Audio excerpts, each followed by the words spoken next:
if you really feeling this. Gotta holler if you really real enough. Other rappers is delirious. Yeah, it's really that serious. Better holler if you really feeling me.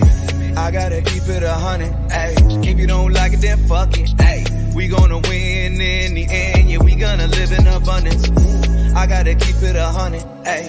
If you don't like it, then fuck it, ayy. We gonna win in the end, yeah, we gonna. I gotta keep it 100. We gotta stop all the stunting. You know we coming from nothing. Yo, you talking about money, you bluffing. We gotta do something different. We gotta change how we live in. We gotta do better for women. We gotta do better for children. We gotta listen to victims, whether Jewish or Muslim or Christian. It doesn't matter your religion. You gotta stand against the system, or else you just another villain. How you just sitting there chilling? Hello, everyone out there in Spotify and YouTube, wherever you get your podcast from. I'm usually the guy that gets banned on YouTube, so definitely it's not YouTube, but I hope everyone is having a really good day. And I am so excited to be back here on this platform and to talk with James Henk Conn, who is running for Senate for the Green Party in California. How you doing today, Henk? I'm a little bit nervous. Each interview is important to me. The campaign is about 10. The election is on June 7th, so which is coming up really quick. So every little day counts. I am on the ballot. I have a good ballot statement. I'm really happy about that and very fortunate. That's really dope. That's really dope, man. I'm glad that you were able to get the signatures that you need to get on the ballot. And also I wanted to also so who are you running against actually? About 23 other people. I would guess that there's probably about 18 or 19 Democrats and Republicans.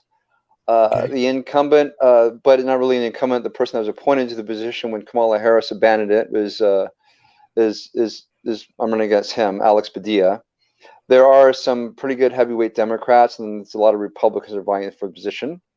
There's a whole team of us.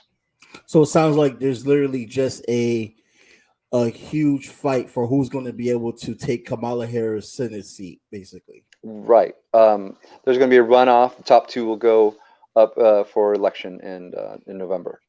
Won't that be amazing if a Green Party member like yourself replaces Kamala Harris' seat? Flattery will get you everywhere, and I would like that. My God, I've learned a lot about politics recently. This is my third election. I ran for city council in 2006, and I learned a lot about running for election then.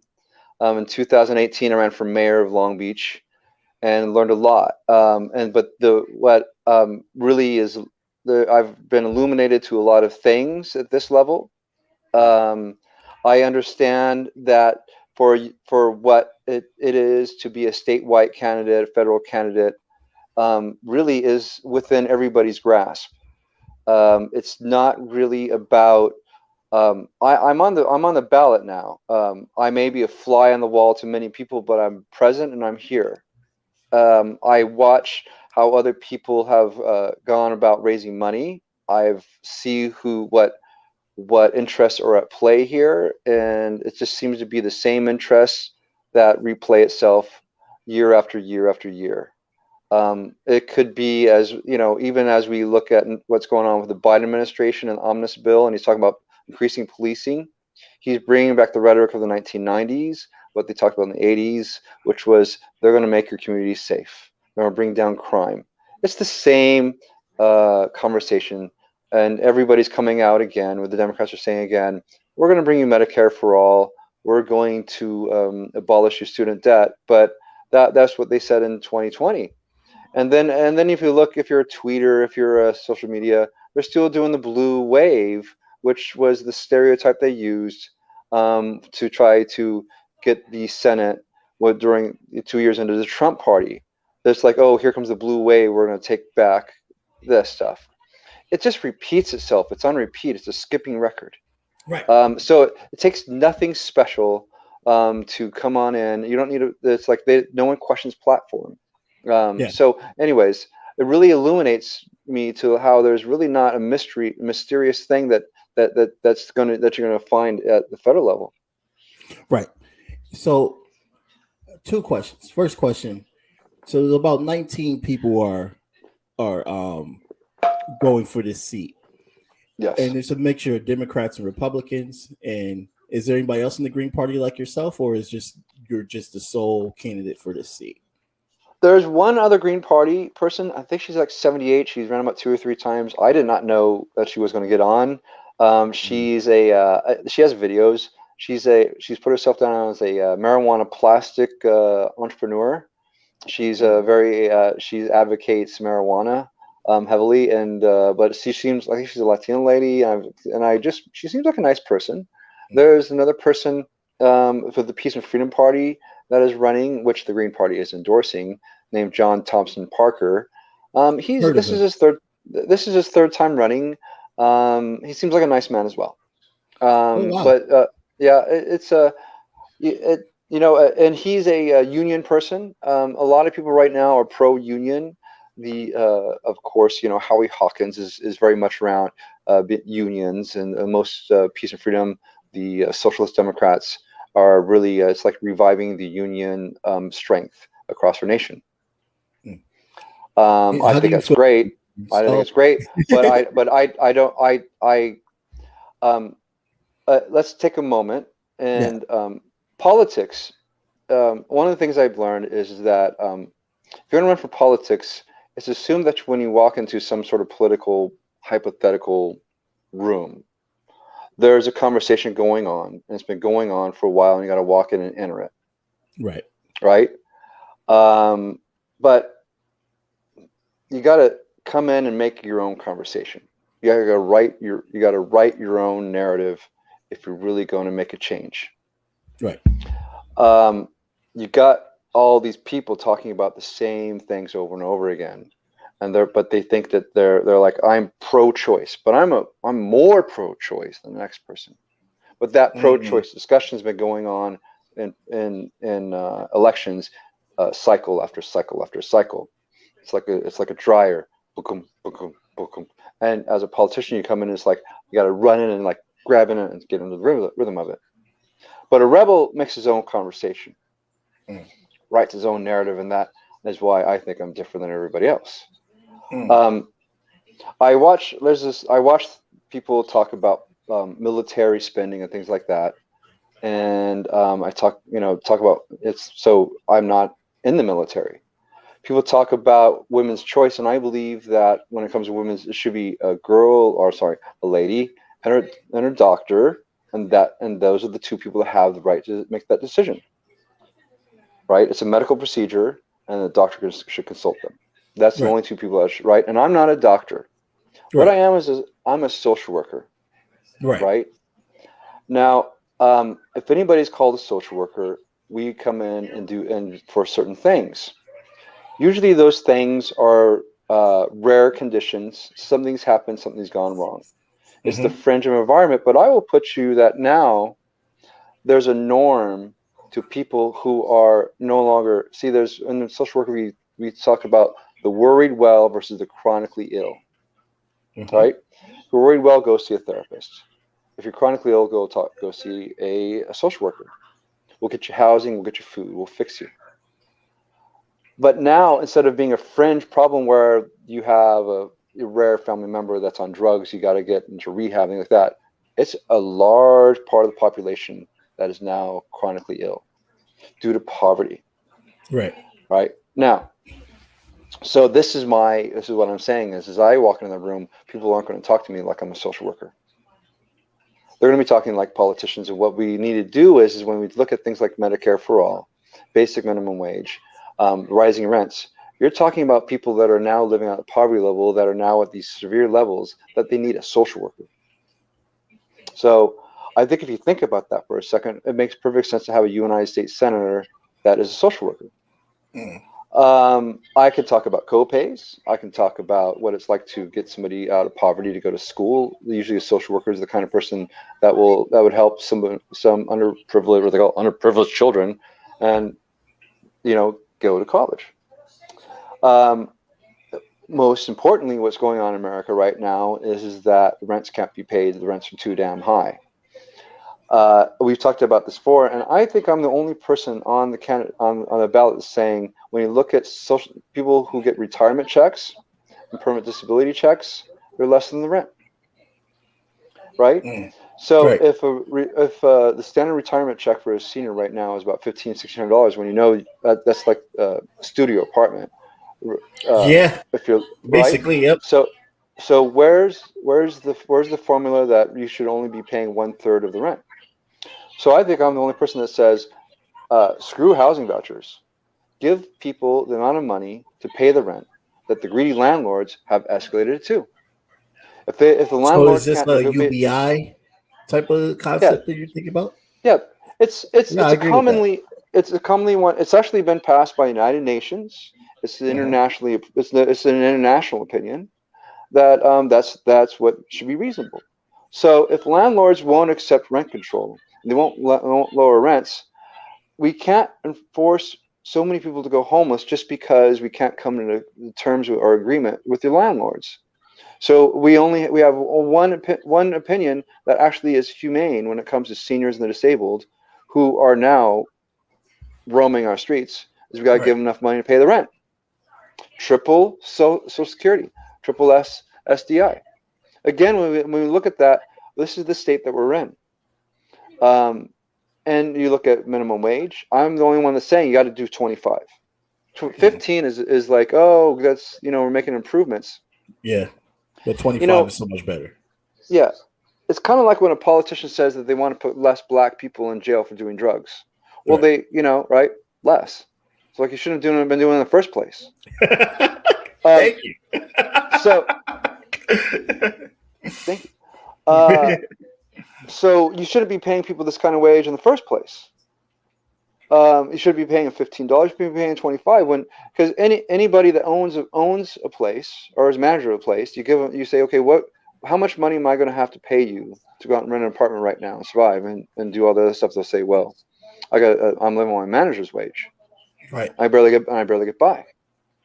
So they say I need 25. If you do the math, it's like home economics. It's like if this was an assignment and you had to go outside of your high school and like check out the listings, check out when you need to survive, basic math would say that you need at least $25 an hour to survive. If it's going to be a senior, they're on east, you need at least $4,500 a month for rent, for the monthly check for the rent. And if you're looking at people who are disabled, people that have schizophrenia, bipolar disorder, all these chronic illnesses as well that are deemed incapable of work, need at least $4,500 to survive, but yet their checks are like $980 a month. So you got to triple that too. Right. If you don't, people will say, well, what's going to happen? I'm going to say what's already happened is why we have so many homeless people. Right. That's already happened. How many homeless people in Cali alone? Like a rough estimate. I would guess, I don't know, rough estimate, there's probably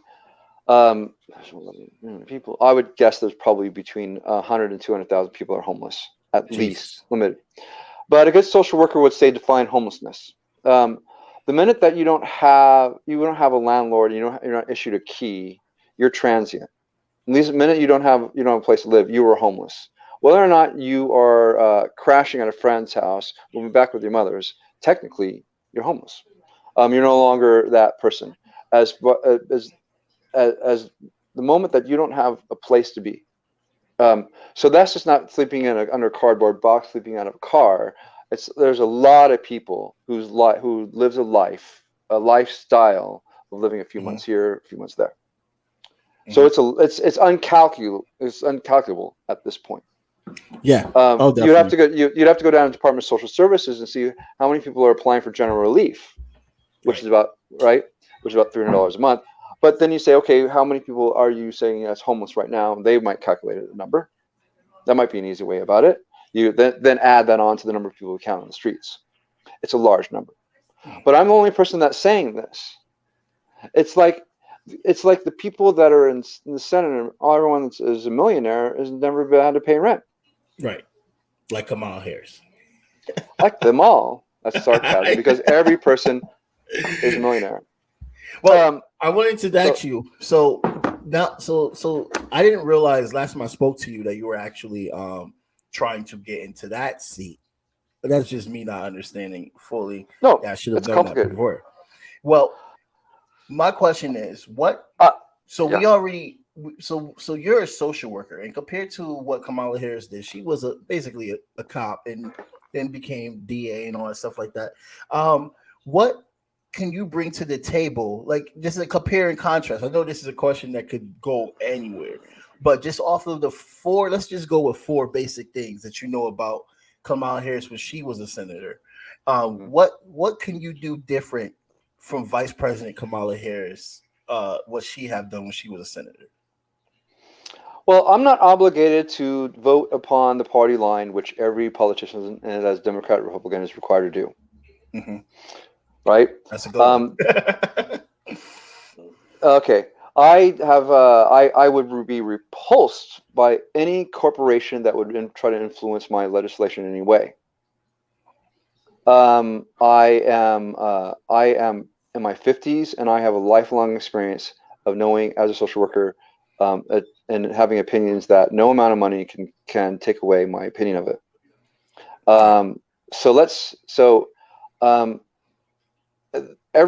When you look at the Senate, the Senate is just a bunch of lawyers, and the way lawyers are trained is whether or not they're defense attorneys or they're all trained to be the same way, to be able to argue pro and against on both sides equally.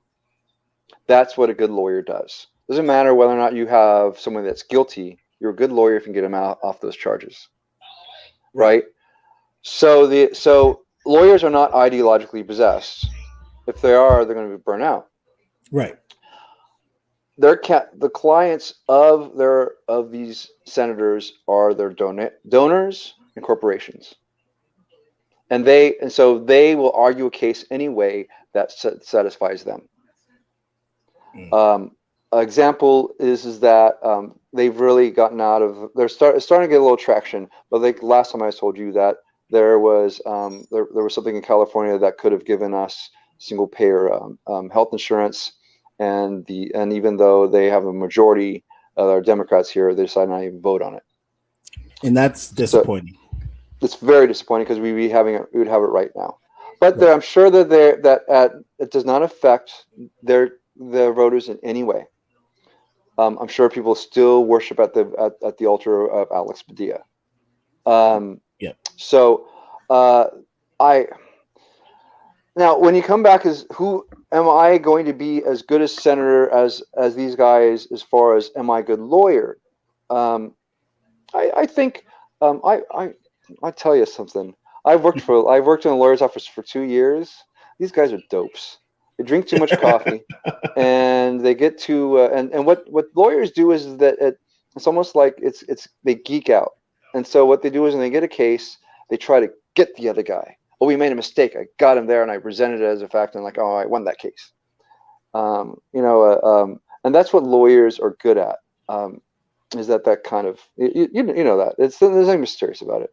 Right. But I'm pretty freaking good. I know the law. I know the law really well. I know the Constitution. It's important to me. But again, I come back to the fact that I'm a social worker, and I'd be the best social worker that you have in the United States Senate.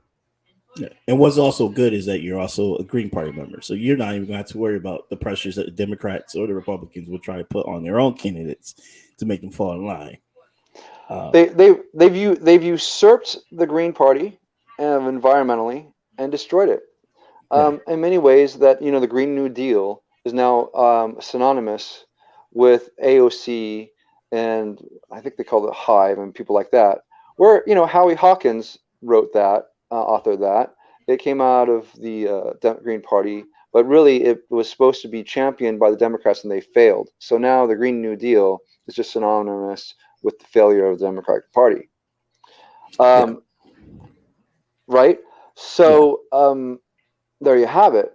I am staunchly against being negative, and I will say I have a vision, and I believe that the way to go is to stop the $20 billion a year subsidies of the oil industry, stop the $800 billion a year military spending to secure oil across this nation, and then have a vision to put a train, a tram, and a trolley on every major street in this world, and have a vision that will live.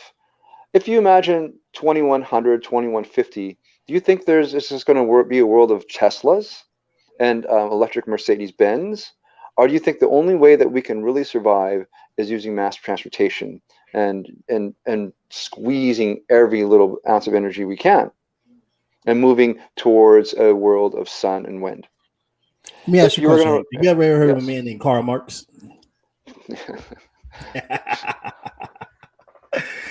Don't invite me to be an a-hole. You know I'm going to answer that like an asshole. Well, of course I think he was friends with my neighbor Ingalls. Um, Well, Engels was a good guy too. uh, But Karl Marx literally talks about that as well, what you were just saying, the importance of mass transportation, uh, yes. public transportation, not mass transportation, Mhm. public transportation being essential to the progress of, everyday working people getting in where they need to go. The car thing just doesn't work. And we know that from the fact that it was forced because of the billionaires that can't think Yeah. of their names right now. But you know what I'm talking about. Yeah, they've sexualized cars. They're sexy. They're like Yeah, you want fuck it. right. They destroy the Right? public transportation industry so they can be able to get But people to buy more 80 cars. 80% of the if you national transportation, I hate to be one of these guys that now throws out numbers. 80% of a Right. car, I do it all the time. 80% of a car's usage in America is used to get to work and back, the commute, Right. right? Sitting in traffic, that's real freaking sexy, right? You got to if you're gonna sit on the 405 or whatever 5 freeway out here in California, and you're gonna be sitting next to someone in a Jaguar, you got to like up them and go, oh, I got my self-driving Tesla. But it's not the open highway. So if we found a better way to get people back to and from work using mass transportation, which is what they do everywhere else in the world, um, then China, the world France. is a better place. Yep. Sure, and that's being a visionary, and people need to be a visionary, and they need to stop being selfish. Right. Look, I hope you like what I say. In 2016 I sold my car. 2015 I sold a car. I was single then. I had a car and I sold it, and I was divorced then. People told me I was crazy. And then about a year and a half later, I met my wife, my then wife, and then we got married, and now we share a car. But for almost 2 years, I didn't have I was solo on that car. I had a kid, I had a job, I had to do like that, and when you reach out to people, I know firsthand when it moves from the hypothetical, even hypothetical scares people, to the reality of like give up your car now. You gotta you meet a lot of, let's just say, hesitation on that and Yeah. resistance. Yeah. It's people say it's unrealistic, But if right? we have public transportation, So not having a car is unrealistic, but then it's true. Then the fact that we may have a future of this planet is becoming quickly unrealistic. right. Right. So I am. You want to solve homelessness? Uh, Go down and give triple everybody's money and give them amount of money to pay the rent. Yeah. You want Well, to end let's talk homelessness? about the Do right budget there. that you were just Yeah. talking about. The $1 trillion, the 800 billion. Well, it was 800 billion, but now I don't know if you noticed, Biden has proposed for $1 trillion, so he can be able to get more, whatever he wants to get over to Ukraine. And we're Mm. looking at the budget, $1 trillion budget, but even a fraction of that can end homelessness in the United States. A fraction of that can give single payer health care in the entire There, United States. one day you're not going to hear from me again. They'll have a black hood over my head, and I'm going to be off somewhere in some sort of prison. No one's going to ever hear from me again. Don't say that, Yeah, Hank. I'll tell you something. It's all for oil. It's all for oil. That's why. Yep. That's why it is. Yep. It's sad. Uh, uh, like in the Gulf, they Biden opened up more leases to drill in deeper in for oil In the Gulf? in the Gulf. Um, what they Wow, said that's not good. what they said was is that those guarantees were made under the Trump administration and came up for leases under Mhm. Biden, and that he had to honor Trump's decision on that. So it So sounds again, like you have more a oil. lawyer saying, when I'm a president, I will take care of this oil problem. But then he comes on and says, but as a lawyer, the law says I have to give away everything. Um, Right.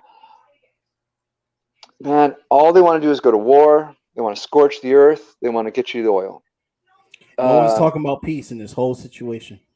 No one. no, and again, I'm a social worker. You talk Right. about you say, okay, I'm a social worker. I'm going to send you off to overseas and be a social worker in Ukraine. First thing I'm going to think about is okay, well, I'm going to find a lot of kids that parents died. Oh, great. I'm going to find a lot of people that have ongoing medical conditions and have no access to doctors, diabetics, people that might have cancer, that all these people that have life-sustaining drugs that need immediate attention are going to be transported nowhere. Now they don't have a pharmacy or doctor to go give them these life medications. See a lot of homelessness, going to see a lot of people that have lost their homes, see a lot of trauma, probably see a lot of rape going on. I'm like, that's the way I would start thinking about predicting about what's going on if I was to go on the ground of war zones. Right. I find no joy in rooting for anybody on this matter. I follow the teachings of the compassionate Buddha. I am a trained social worker, and I know exactly what's going on there. The fact that a few soldiers get to have a good, shot at each other is only the headlines. The destruction in the long term of what's going on down there is horrific, Right. inexcusable. Right. So I hope people talk about that. And Yeah. And they should so also talk about all the other atrocities in the world that's going on that the yeah, United States spearheads, but it's all about Russia at this point. it is, which is about oil, Right. which is right, and that's crazy. It's crazy. It's only been 70 years since the end of World War II, and Russia is supplying oil to Germany, and there is a now there's a war over whether or not in many of these countries, mostly and again Ukraine, you have these lines, and they're just trying to secure this oil that's going between the two. Yeah, Hunter But Biden is literally part of that oil so company. 7 years ago, 7 years ago, uh, Germany was invading Russia, and now Russia's coming on the other side. Yeah. It's never ending. It's all over oil right now. Yeah. So Yeah. I think people should vote for me. I have a 1 in 24 chance. It's Vegas odds, man. Yeah. Um, I Do you have I debates coming up? No, there's nothing going on. Maybe if after whatever is going on with the runoff of this June 7th, and maybe in the summer they'll sponsor that. But then it'll just be between the Republican and Democrat, and like I Right. said, then what they can do is they can ensure that the narrative is exactly what it wants to be. They'll talk about Yeah. Medicare for all. They'll talk about immigration, back to the same old stuff. Yeah. And then they won't do anything for it. I mean, last thing That's I right. heard, the border's fine because all the kids got air conditioning now, That was that apparently that was the hoo-ha that we were upset with. We were upset with the fact that they didn't have air conditioning under Yeah. Trump. That's what we're mad about. I found that out. Yeah, I know. It's very upsetting. It's very upsetting because it's it's just so freaking upsetting. Because it's solvable. It's a man-made Yes. problem and it's solvable. Yes. So these are man-made problems. And next So question. I have other things I could talk about. Would you have a good question for me? Yeah. One more question. I wanted to talk more about the private prisons part because I think that's so important that people need to be more educated on because I think that private prisons is one of those like areas where you actually have to like figure out what is happening in the situation with private prisons. Why? Let's just start off with the fact. I already, like I said, I'm asking questions I already know the answer to, but to the audience, they probably don't fully know the answers. But why private prisons is an issue, and why do we need to get rid of private prisons? Like, what is the whole sole purpose of it besides just supplying for the rich? Oh my God! It's like you have about. I mean, we can talk about this. I would be able to talk about this for a very long time. Okay, so first of all, private prisons. Let's start with this. If you own a bunch of prisons, why do you own these prisons? To make money. So you want to profit off of it, right? So if you're going to own a prison and want to make money off of it, you're going to A, want to have a lot of prisoners, and B, have to spend very little money on as possible to extract the most money out of these private prisons, which is what they're doing. But excuse me, I have a chest cold. So let's just follow the logic hypothetically before we know nothing about private prisons, and you'll see that just guessing what we're going to do is this condition of the private prison. Right. So you're going to want to put more prisoners in smaller spaces. You're going to want to cut costs on food. You're going to want to cut costs on the amount of you spend on employees. You want to put the bare minimum employees in the private prisons so you make the most money, because you're going to get a lot amount, not a lot, but a lot amount of money for each prisoner you have. It's funny enough is that this is exactly how it works in public schools. Right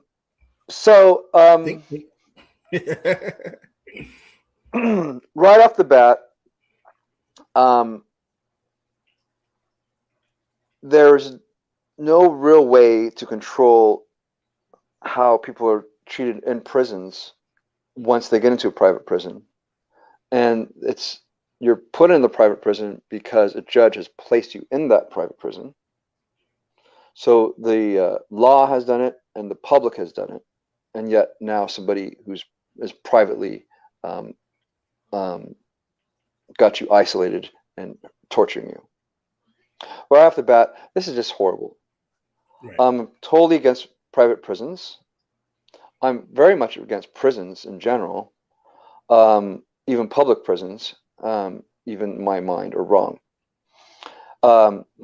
Yeah, I'm divisive. I totally agree with you. Prisons are used as a means of racism and classism. Rich people are really good at getting out of DUIs because they have access to fantastic lawyers. So, and anybody that's rich and white out there has just realized, yeah, you're exactly right. And everyone that is of color or poor is like, oh yeah, I'm basically fucked. Yeah. And everyone that's an Uber driver is like, yeah, I make a lot of money because of these guys. Yep. Especially here down the street from Yale. So, so you see my stance on private prisons, and you see my stance on prisons in general. Now, look, can I play devil's advocate real quick? Just real quick. Sure. Say I'm that guy that says, okay, if you get rid of all the prisons, then what are you going to do with all the bad people? Bad people? What's a bad person? There's bad people out there, you know? The crime rate's going high up, you know? Maybe we should bring back the 3 strikes law again and just put all these kids back in prison. We'll feel safer. All right, well, you keep on living that, and there's that story of it's a religious story about there's a gigantic hurricane and it pushes millions and millions of mussels and crustaceans out onto the sand, and as the sun comes up, drying it up, the storm goes away, all these little mussels are drying up, and so you're walking out and there's a little guy out there throwing the mussels out back into the sea one by one, and you run up to him like, what are you doing? You're wasting your time. There's millions. You'll never ever make an impact here. Right. The person holds it up and says, well, tell that to this mussel. right? Um, so what you just described is the reverse of that in a way, but um, people matter, and if you cast somebody out to be good or bad, you'll never give them a chance to change. Right. And so there you have it. There's no rehabilitation in jails Right. anymore.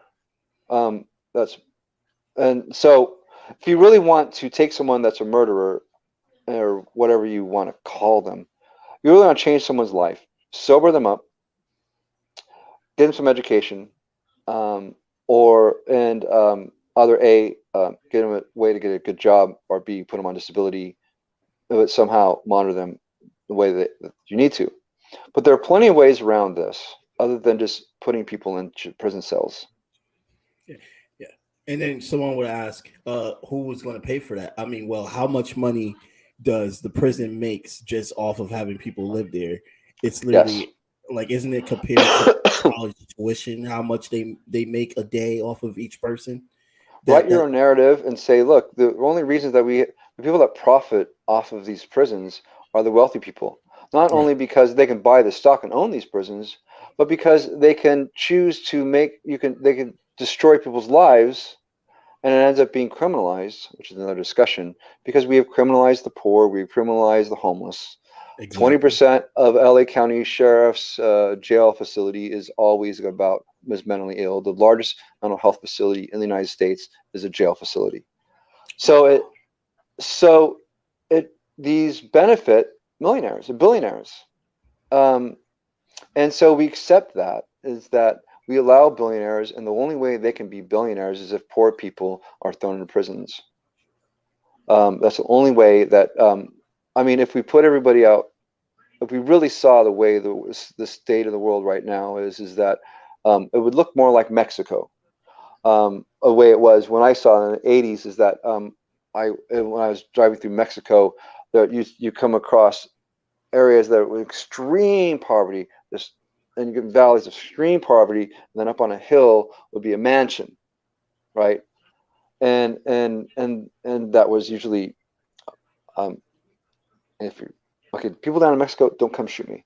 Um, the drug lords, and so the drug lords would have this incredible wealth, but the communities all around it was incredibly poor. So the gap between wealth was gigantic, and that's the way it's becoming in the United States, and that's the way it is already.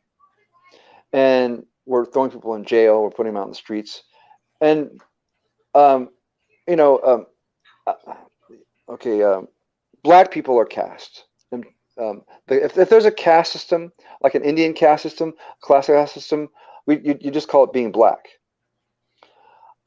But it's more than that. It's also being homeless. It's also being schizophrenic. It's also having a predisposition for drugs. It's also being, being so traumatized as a child that you cannot cope with it, raised in the foster system, and that damage that comes out to you creates you in a world that you cannot become at one with the middle class values, and you're criminalized. Mm. Mm. That's about 30% of America, and you want somebody to change it. America, elect a social worker. Does it bother you that not more social workers are running for any type Social of worker. form of Um, office? maybe they are. We burn out fast. Oh God, I, yeah. I, I, I can tell you stories about the burnout rate of just the people I graduated with back in 2000s. People drop out of it fast. Um, it's not a job you want to stay in for very long. And people that do, God bless you. Um, but this is what I'm saying is that we've concentrated so long on the prosperity that now the foundation is gone, and it's like Maslow's hierarchy of needs, if I may. Mm-hmm. Without any foundation, we cannot aspire to our dreams.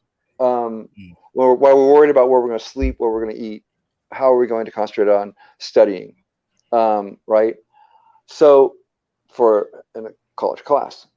So I think I'm very unique in this way because people scramble with these problems because they don't understand jack. They'll talk about homelessness, and they'll say, well, we'll build more housing. We'll put out more vouchers. I'm like, it's just playing a game. You're just delaying putting people. These are games that keep people out on the streets one more night, I another night. totally agree. Yep. And if I you was really one of those want kids. to, if you really want to get them off tonight, what you do is you go down to Social Security Administration. You go down with first. This is why I say the unions really don't have the power that the federal government has. The Social Security Administration go down and say, look, we're automatically tripling everybody's Social Security check starting tonight. Everybody gets this disability check. We're tripling it tonight. We're like, And they can do that like that. And all of a sudden, just like that, it's in their hands, right? And social workers like me, and I used to be, and or social workers out there are now that have a case of 40, 50 people that have schizophrenia, bipolar disorder, these managed mental illnesses that are living in boarding cares, and that you're barely managing to keep places. You can now say, man, this person's got enough money to pay the rent. I can take them down to a landlord. Right? Solves the problem. So let's break it down into like a good example. Let's say you just defeated everybody, and you're day one into the Senate. You have Kamala Harris' former seat, and you're going to show everyone how you're different from what Vice President Kamala Harris has done, which she pissed a lot of people off. So I'm pretty sure it's not a hard job. But let's give an example for Skid Row. What can you do as a senator to help out Skid Row? And I don't want to use the word clean up Skid Row, because that kind of sounds facetious in its own right. But how can you help Skid Row? So many ways. First of all, I would do just what I said I would be the senator that talks about Social Security, the Social Security Administration. I would say this is the focus. I would rally the AARP, right? They really benefit from that. The mental health associations, psychology associations. I would go out there and I would singularly, you've heard of Medicare for All. Well, you're going to hear now about saving America through Social Security, right? You've heard of trickle down economics. Well, that's the reverse of it. It's not going to trickle down. We're going to fuse money into those paychecks that mean nothing anymore because they raised the rent too damn high. Right? What's on the news? Inflation. But no one says that. One senator has said, oh my God, look at this gross inflation. Wait a second. We haven't raised Social Security checks in 15 years? Wait a second. We haven't raised disability checks in 20 years? Wait a second. Jesus. Well, wait a second. Gas has gone up. Oh, food has gone up. Oh, all this stuff has gone up. Wait a second. The people are still using the same amount of checks on this shit? No one's talking about that. No one is even mentioning that. That's I'm changing the conversation. I want to be a social worker, and I don't want to talk about all this bullshit. I want to talk about basic pay, basic housing, and basic rights that people have as we are on the precipice of something bad happening. What's the chances of rents getting lowered? And what's the chance that they're going to go up? What's the chance the Social Security checks aren't going to go up 1 penny? What's the chance the minimum wage is not going to go up? And people are already spread thin. What's the chance that we're headed towards something really bad? High chances. Don't look at me as if I'm like being some sort of soothsayer that I'm trying to predict the future when everybody knows exactly what I'm saying is true. You can just follow the economy. We know it's true. Yeah. Yeah. So I'm an option. People always hem and haw. Yeah, I wouldn't vote Republican. I wouldn't vote Democrat. There's a real, I don't really, but there's who else am I going to vote for? Well, me. Yeah. So please do. What I've got videos. I'm kind of like the more intellectual kind of guy. You're not going to find any major campaign slogans from me. I'm much more like a Michael Parenti. I know. It's my boy. That's I my know. boy. I'm much more like a person that wants to lay down the facts of what's going on, look at the history of it, look at the nuances, look where we need to go. Right? That's who I am. I'm not going to be the rally kind of guy. I can't be because I've been canceled. I'm the white male, right? So I gotta show my cards. I can't keep my cards in my right. I gotta show my cards. I gotta be up front with it. You gotta know right. I hate to say that in a colloquial way. Yeah. Yeah. So, I'm a social worker, and that's what I want to be. I want to be a social worker. There you go. Yeah, that's what I like about you. You don't talk like a politician. You talk like a regular person. You talk like, dude, I saw some shit. Like, yes. Fucking listen to me. See, the thing is, everybody knows what's going on, but they don't think they do. And then when I point out what is common knowledge, everybody in fact knows what's going on, but they're maybe unsure that they know what's going on, but they do. We know that we ain't getting Medicare for all, and if we even do get Medicare for all, it's probably not going to be enough. We know that we're not going to get any better right now. And the reservoirs across California right now, the water reservoirs, they're all at historic lows. There's water reservoirs all across the state. There's Lake Mendocino, which is this big lake that is the local fire uses to drop water on the fires all around. That lake is a historic low. So these water reservoirs that are used to put out fires and also used to drink are at historic low. Already we're at one of the earliest seasons out here on the West Coast as far as dryness, at historic lows. We are every year we know it gets hotter and hotter and hotter incrementally, and we are headed. If there was like a graph, we are headed in really bad ways because there's no other evidence that graph is getting influenced to change. Yeah. And just because we don't have Trump doesn't mean that the way it was before Trump really sucked. And going back to the way it was before Trump ain't that's not good. That's what pissed him off. That was the whole reason why he was elected. Yeah. What was happening? So I hope people do vote for me. Please watch my videos. Please go to my website. Please go to my website because actually I wrote that. I put a lot of effort into that website. Ladies and gentlemen, right here at the bottom. I put a lot of work into it. Just take 5 minutes out. I go on my Twitter and harass me because I need traction, man. Negative, positive, whatever. Never heard of somebody harassment but before. I'm hanging out, and I think people would like. I think people want to be engaged, and I'm looking to engage with people. Mm-hmm. Maybe we can figure out somehow to get like a third party debate going and like get it linked out and stuff. Maybe I could talk to some people I know in Cali that are part of my my party in the PSL. Maybe we get like a whole third party debate. Just getting people, shit out. If I am right, and we are on the precipice of so many things, and so many people are such a bad place that they are, on the verge of falling off. The best thing we can do is to make sure that we start really engaging people, talking to them, and like really pushing them. Right? Yeah. We're precarious. The world is precarious environmentally, and the poor are precarious right now socially.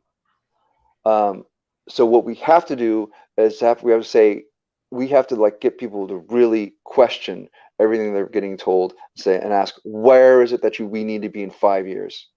Mm-hmm. Where can people volunteer? They can volunteer off of your website? I don't need volunteers. Oh. By the way, I raise all the money. I don't need any more money. Nice. I'm not. I raised enough money to Nice. get on the website. It's a statewide. I'm not going to get T-shirts. I'm not going to get buttons. What am I going to waste people's money for? So I got raised the $4,800 I need to raise, and I shut down my fundraiser. All I'm going to concentrate on now is making videos like this, trying to talk to people and say, think about it, man. Just like stop drinking the Kool-Aid. You know, really pushing people to really think about where we need to be in the next 3 to 5 years, because it's going to get really bad really soon, and we have to start making decisions now. If we wait too long, we're just going to be reacting to an avalanche instead of trying to be ahead of it. Bless you. Yeah. Bless you. That's my girlfriend sneezing. Yeah. Well, thank you for having me. And it's my pleasure. I would be on your show every day. I really just want to say these things to people. It's like that, you know, Austin Powers. And I keep on saying this over and over again. It's the best. There's that scene in Austin Powers. If you go, you know, I know there's better movies, but there's a scene where Will Ferrell is standing in front of the steamroller, and Austin Powers is driving a steamroller as a getaway car, and Will Ferrell's yelling, "Stop!" It was very long, so and Mike Myers keeps on saying, "Get out of the way! Get out of the way!" It's just like really drawn out, and that's the comedy of it. But I feel like that's where we're at.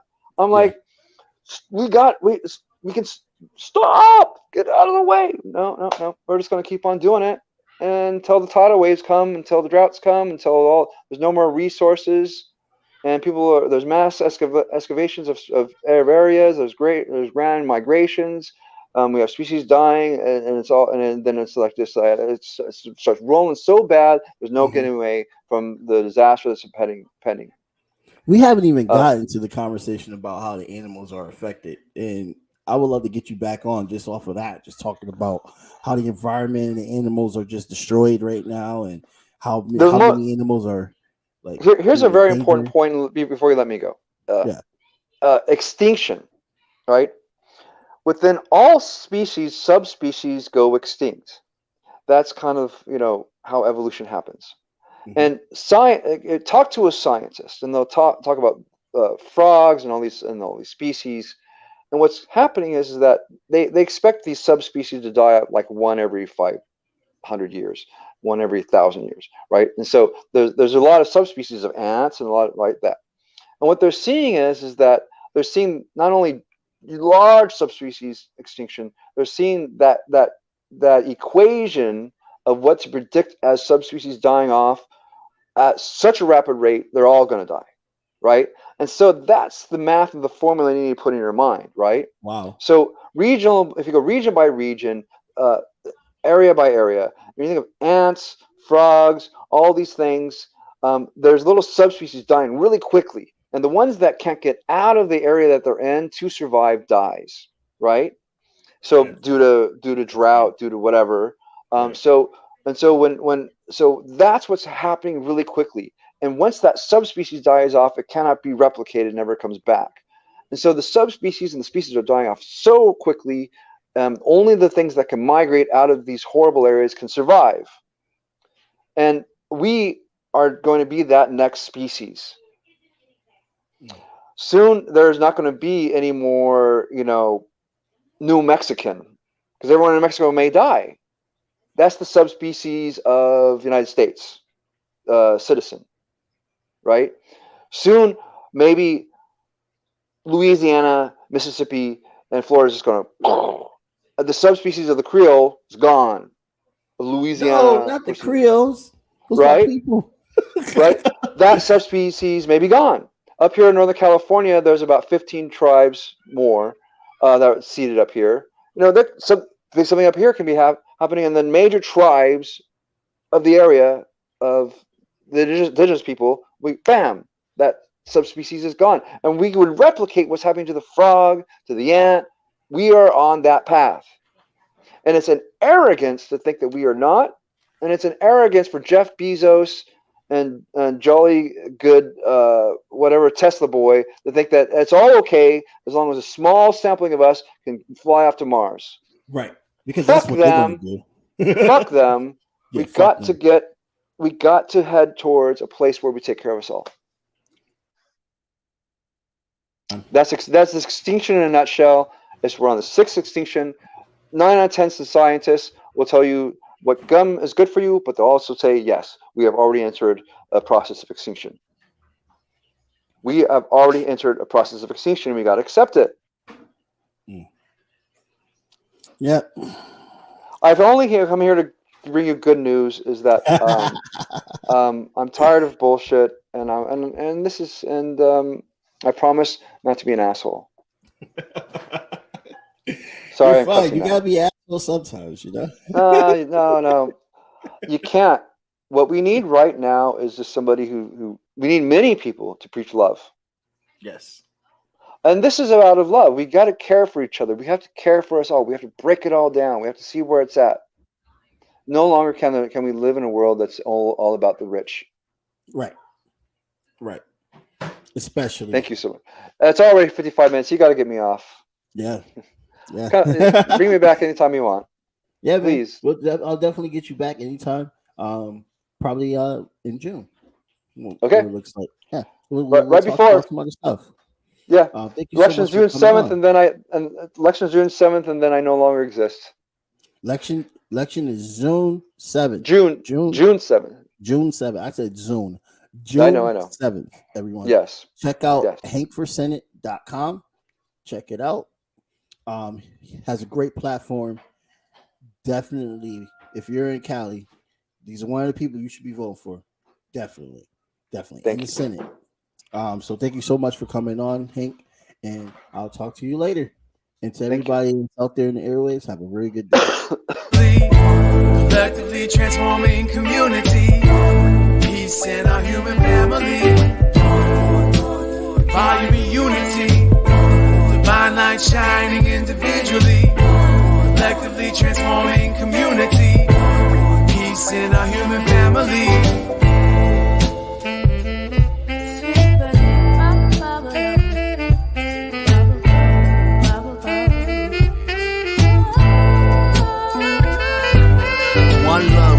Growth as above, so below. Feel the pain in my soul, the red pill dissolved.